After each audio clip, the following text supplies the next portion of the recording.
Jessica and I were looking back over your Idol trajectory and kind of remembering there were the first few weeks on the show you were not an automatic front runner.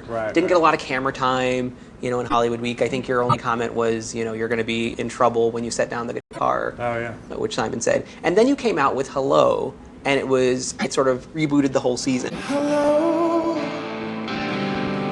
is it me you're looking for? I always say I felt like I was really fortunate to not be a front runner coming in because it allowed me a couple weeks to fumble around and get the bumps and bruises out of the way. So, with Hello, me and my friends had kind of joked about that before I ever got into this whole Idol thing about it'd be funny to have somebody make that a power ballad.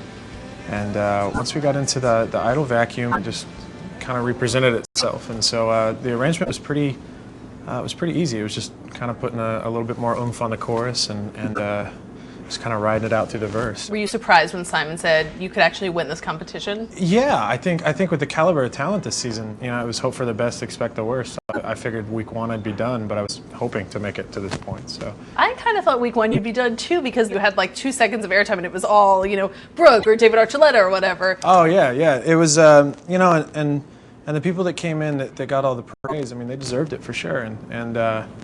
And I don't know what changed in me between week 2 and week 3, but I definitely felt that there was a little bit of a shift, as far as just how I was attacking the song. I think the first couple weeks I'd kind of put a wall up a little bit, and so it was one of those things I was like, all right, well, if I go home, I'm going to go home just putting it all out there. So that's what happened. I know you said too, you didn't necessarily have a strategy. You were just trying to be yourself through the competition. But I know a lot of times the judges will talk about personality. When you did the word nerd segment, Simon was like, that's boring. You shouldn't play that up. Right. And then 2 weeks later, you were getting, you're smug, or I'm sensing a little smugness from you. Yeah. How cognizant do you have to be of how you're projecting yourself on camera? Is that something you start to think about, or when the judges start criticizing you for that, do you start thinking, well, how am I projecting myself? I think to some degree, once you get into the process, you kind of think about all the absurdities really more than anything. I think every